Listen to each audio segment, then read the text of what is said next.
2010, the deep state had the Rockefeller Foundation script a plan to introduce martial law and a permanent method for total control of the citizenry.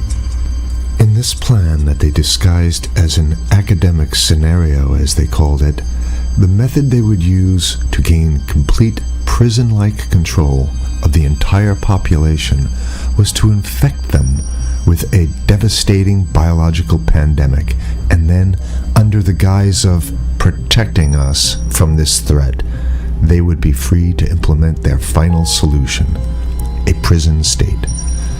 The prison state that they need to keep their grip on power. As usual, the fascists disguise their crimes as helping us, and as is typical of this new type of fascism, they always make the claim that we the people are begging them to have more and more control over us. As you watch this video, remember that the deep state concocted this scheme in 2010 as a quote-unquote simulation of what is to come. The following is proof that the deep state is behind these viral pandemics. Absolutely positively, pandemics are now the tool of choice for the fascists, known as the deep state, and the private contractors that they contract these pandemics out to. For the deep state, to make an international pandemic isn't even a high-tech operation, it's a no-tech operation. It's easy. A simple vial of Ebola, SARS, MERS, Spanish flu, or coronavirus, or whatever they come up with in their secret bioweapons lab, is all they need to bring the world into their total control. The only thing you have to remember is if they can do it, they will do it, which means they already have done it. The ruling establishment has a lot of, they will stop at nothing to complete their toolkit of control, right? So one of the things that has been missing from the toolkit of total control has been quarantines and curfews, right? Mm-hmm. So now, welcome to the new world in America, where to get on a bus, to go through a subway station, if you think that the procedures at the TSA are onerous, right? Guess this is coming to a bus depot near you. It's a more invasive way, and the ruling class needs this because, let me say, if the ruling class ever saw wide-scale civil unrest, you'd see an Ebola outbreak in America right away. Okay, so this is, what you see is that Ebola is another tool in the toolbox of the ruling class to control. Yeah, to keep down absolutely, repression. positively, 100%. This is a tool. Right. Ebola doesn't just magically start spreading. Mm-hmm. And then we have this doctors that come back here. The white people, of course, live. Mm-hmm. You know, the two whites who got it or survived. All the black people that get it die. Right? It's very possible that these one of these NGOs over there is going around with a veil of Ebola or spreading it from a small plane onto villages. The point is to get hundreds of thousands of people infected with it and create the next phase of control. Now, one of the things I'd like to show to back up my my claims here. Here's a document from the Rockefeller Foundation. Rockefeller Foundation, right there. You can zoom in on that, where my finger is. It's called Scenarios for the Future International Development, the Rockefeller Foundation. All right. Okay. Let's take a look at what they're saying here. This is something like a 50, 60-page document. I'd like you to go to page 18, if you can look at this up on the internet, but I'll read it off to you. It's called Lockstep. And this is a phrase that I used right after 2001 when I saw the entire system of the United States, including the population, were in lockstep. So the Congress went along, and yes, it was Osama bin Laden, and the people waved their flag and said, I hate, and everything was in lockstep. Well, in 2010, they published this, Rockefeller Foundation, and here's what they're saying.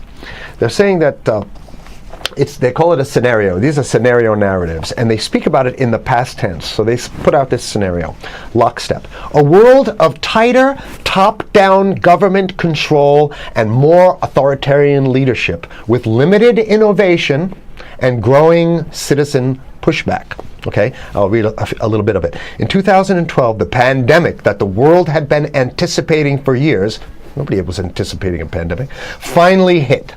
Unlike 2009's H1N1. This new influenza strain originating from wild geese. They use some scenario, but this is Ebola they're talking about. Ahead. Even the most pandemic-prepared nations were quickly overwhelmed when the virus streaked around the world, infecting nearly 20% of the global population and killing 8 million in just 7 months, the majority of them healthy young adults. The pandemic also had a deadly effect on economies. You can see the agenda. Just naked, raw, naked control agenda written down, and it's anybody's guess how this becomes effectuated in real life. So whether this is written specifically as marching orders or whether people take it upon themselves in the intelligence networks to say, okay, well, this has been produced, so this is the plan here. But these narratives have to be written in advance because the intelligence agencies don't know how to do these narratives. They need help. So these think tanks, they come up with these like Rand Corporation, Rockefeller Foundation. These are think tanks of death. They're not the think tanks, they're not there to find great ways to help people. Right? Okay, the pandemic also had a deadly effect on economics. International mobility of both people and goods screeched to a halt. Which is what they want. They want a completely isolated world, right? Debilitating industries like tourism and breaking global supply chains. Well, of course they want tourism stopped because they're not in the tourism business, and they want you at home in your house in front of the TV. Then they got you because once you watch the TV, they own your soul. Even locally. Wait a second, we're on television. I mean commercial television, let's say. National.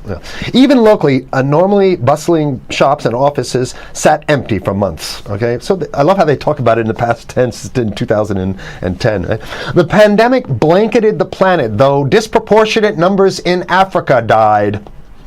Southeast Asia and Central America, where the virus spread like wildfire. It sounds like the opening monologue of a disaster movie, right? Exactly. Now listen here's the good stuff now. But even in developed countries, containment was a challenge. Now here's this one. I love this one. The United States' initial policy of strongly discouraging, in quotation marks, strongly discouraging citizens from flying proved deadly in its leniency. So they're saying, that... No, keep going. Okay, read it. Proved deadly in its leniency. So they should have been tougher, right? Accelerating the spread of the virus, not just within the United States, but across borders. However, a few countries did fare better. China in particular.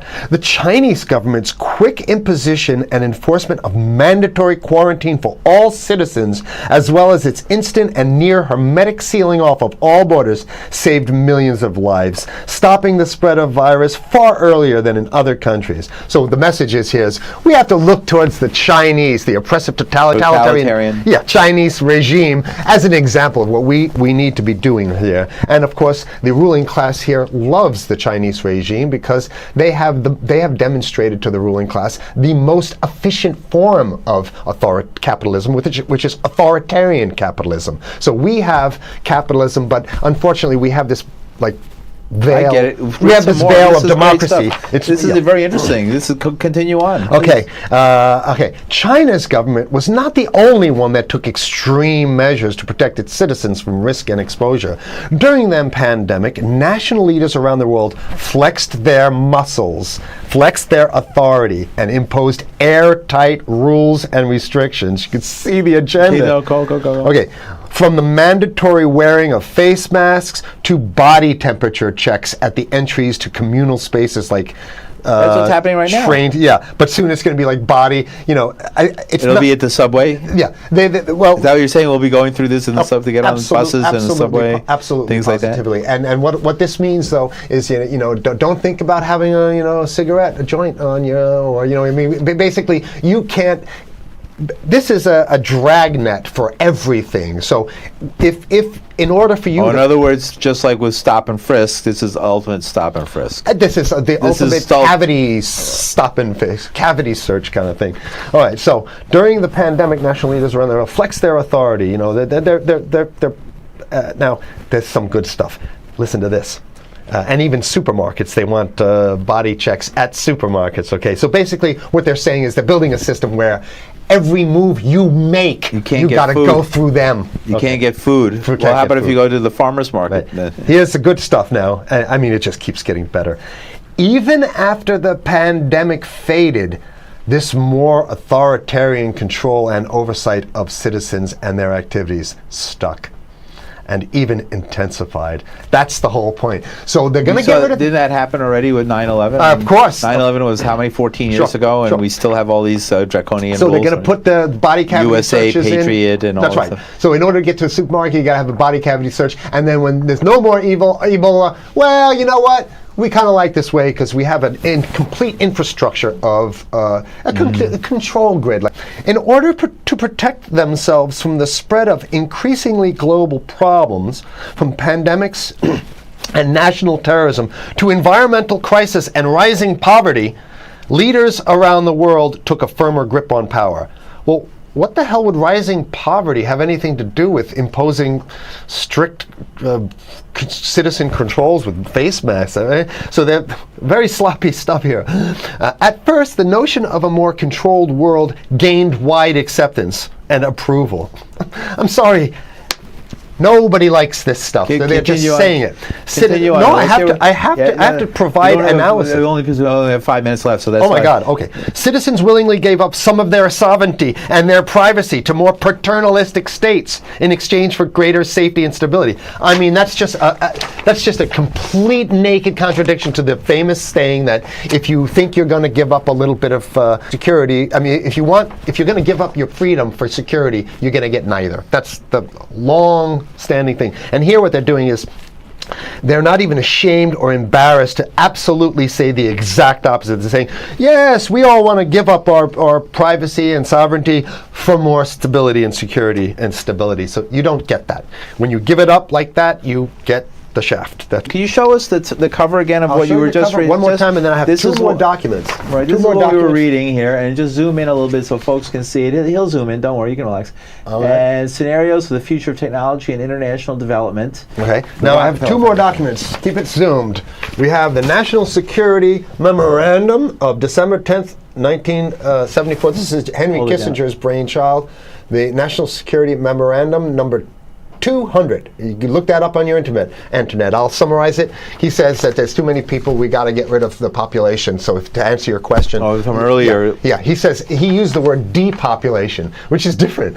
Depopulation means killing people that already exist, and it's to get the minerals, because we need the minerals. And here's another one.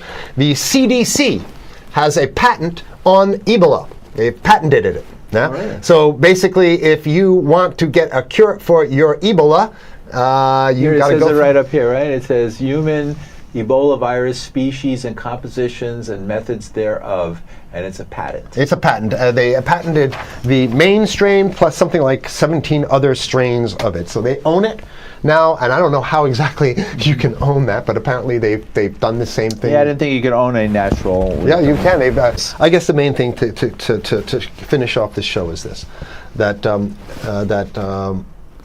they want to get more control, more and it's going to be curfews and quarantines. So what I'm saying is that unless the American people start to get some new way to revolt, a new way to organize, new way to protest, unless we can break through the apathy, because that's what we have here, then it's going to be a slave state here. The ruling class doesn't seem to have too much resistance. They're getting everything on their Christmas shopping list, and they've been wanting quarantines and curfews for a long time. Now they got it. And if you want to live in a world where you're tricked into all this stuff because it's for your safety, right? And if you want to have a probe and make sure you got to check your pockets, make sure you don't have anything incriminating on you before you go out, and when you step out of your house, you want some police there to monitor and see what you're doing. If that's the world you want to live in, be apathetic, don't do anything. You're going to get that world very soon. It's coming your way, definitely. Mm-hmm. Yeah. So what should people do? What's the hope? You have 30 seconds. To wake up, learn about it, and go fight these bastards in Washington. They're easy to beat. If we can just organize, we can beat them. It's simple. They're weak, and there's so few of them.